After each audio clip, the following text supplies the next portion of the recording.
Hi, I'm Randy MacLean from WayPoint Analytics. I have Steve Epner from the Startup Within.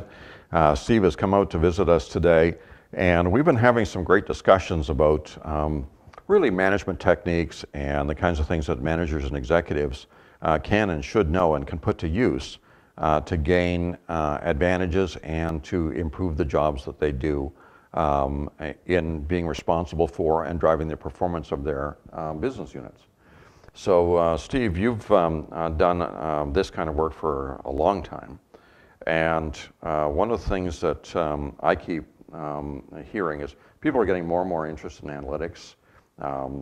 We recommend that people should be much more numbers driven. They shouldn't be using instinct and memory and theories about things. They should be measuring them and using them to measure and continue to improve their performance. And in your book, Simplify Everything, which I think is a terrific resource for managers and executives, you have some discussion there about selecting metrics or implementing metrics, and something that I think of are the metrics or measures of analytics of accountability. Now, there's lots of things that I measure as an executive, and I say, this is good, this is bad, gives me an idea where to look for something.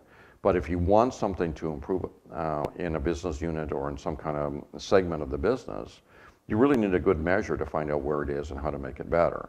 So what are the things we have to know in selecting or implementing those kinds of measures? Well, it's interesting that you use the word implementing, because that's really what it's all about. And what has happened in the olden days, before we had all these computers and can get this, we worked on anecdotal information.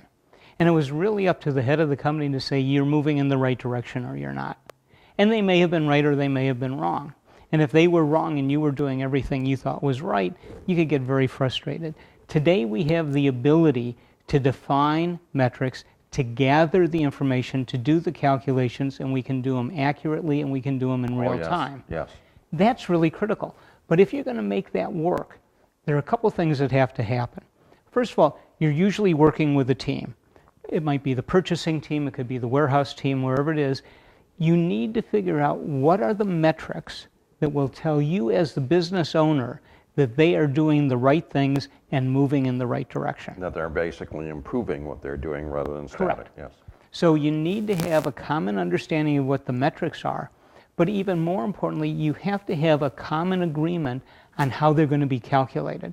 Because people, if they know they're being held accountable, and I love that terminology, people are being held accountable and they know what the measurement is, they then can hold themselves accountable and do the things that you want them to do. But if there isn't a set calculation, it's never going to work. The next thing that's really important is we have to know what is our starting point.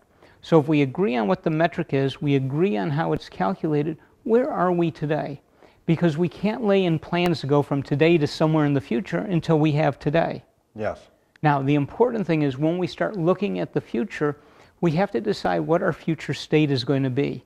And we have to be reasonable.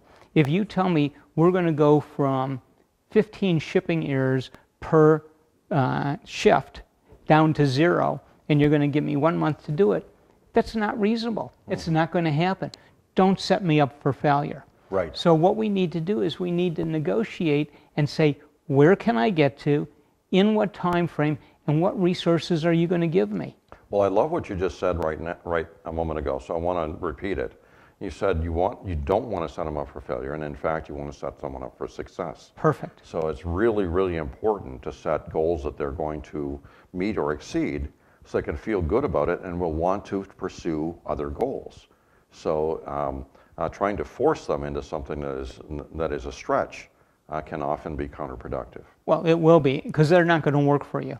The other thing that happens, sort of a long-term result, is if people in the company recognize that you're going to work with each of these groups to help them be successful, they're all going to jump in and play. Mm-hmm.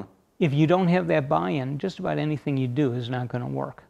Yeah. So make sure you know what the calculation is, everybody buys into it, make sure you know where you're starting from, you know where you're going to go, you've got milestones for how long and where you're going to get along the way, and then work with the team to allow them to be successful. And part of that is publishing and sharing the data.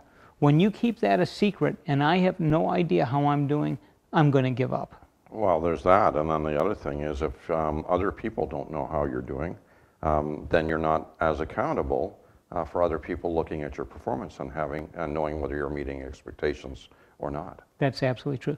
The other thing that I would add in, when people succeed, celebrate the success. Nothing breeds success like somebody who was successful and got a reward. And reward doesn't have to be financial. A pat on the back, a notice in the newsletter.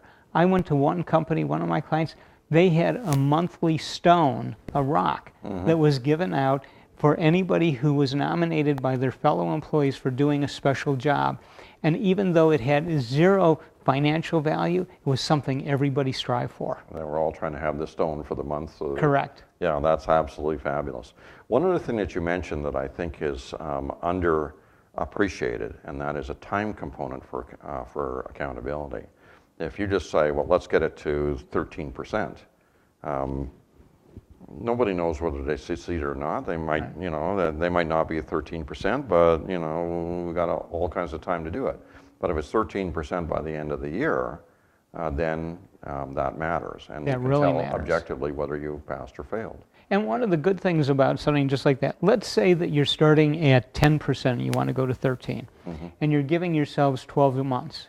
What you can do is at the end of the first or the second month, you're looking at the progress you're making, and early on, you have the chance to come back and say, look, that goal is too low, that goal is too high. Because look what's happening now that we're paying attention to it. We're going much faster than we thought. Let's raise it to 15%. And that's one of the interesting things that you raise. There's this dynamic with measures that anything that's never been measured or cared about before will tend to drift. And when you, at the very first instance, or the first time you start to look at it, you start to care about it, start trying to do something with it, very large movements are fairly common. And in fact, movements that are beyond expectations are fairly common. And so you kind of lose some of the effectiveness of the measurement and the reward if you're trying to get to 13% and they're gone from 10 to 12.9 in the first month, and then the rest of you forget it, we can just coast, we don't need to do anything. No, let's increase the reward and let's increase the limit and let's try and get to 15%. Let's take it someplace further and make it even better for somebody if that happens. And that's a great way of recognizing how good they are early on for some positive feedback, and also making sure you don't miss the opportunity, because you'll never have another chance to do the results of this year. Correct. And one of our common friends, Bruce Merrifield, likes to tell this story about a warehouse where there were some people who were non-productive. And I think it was 3, and he had them fired. And then he went to the rest of the warehouse staff and said, look, here's where we want to get to. I think you guys are smart enough to get there. I'll let you split the salaries from these 3 people as a raise for each of you if you make these numbers. And my God, they surpassed every number out there. Oh yeah, they did. That was a great story too. I love it when he tells that. So at any rate, to wrap up, having some numbers that are going to help drive having the right metrics to make sure that you're driving accountable performance is very important. Selecting them and the process of negotiating them is really important so that you can set people up for success. And if you do that, that's a program or a technique that you can revisit time and time again in different areas for different things to get continual improvement. And that is really one of the things that will help a company get from a normal performance into a superior or a super performance. That's how it's done.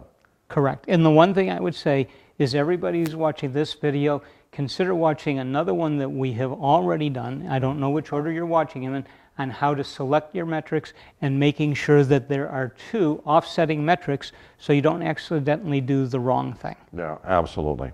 So thank you, Steve, for sharing your wisdom Always and your a pleasure. experience with this. Thank you for spending some time with us in the video. I do hope this is something that you'll be able to adopt and put into place in your organization, and will provide you with some real benefit. And I hope to see you in future videos.